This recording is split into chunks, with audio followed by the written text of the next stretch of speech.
अस्सलाम वालेकुम। अब मैं आपको बताने लगी जो तरकीब वो है कि बुखार में अगर शिद्दत बहुत ज़्यादा है और बुखार कर नहीं रहा तो परेशान होने की कोई ज़रूरत नहीं है। ये एक आम सी स्पिरिट है जो इंजेक्शन के लिए डॉक्टर इस्तेमाल करते हैं और कुछ थोड़ी सी कॉटन ले लेनी है। इस कॉटन को लेके ना आपने यूँ करना है, इस तरह भिगो लेना है।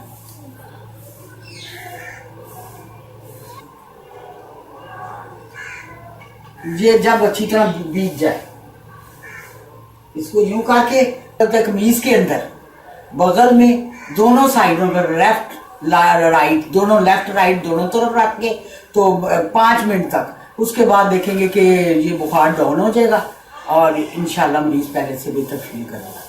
शुक्रिया।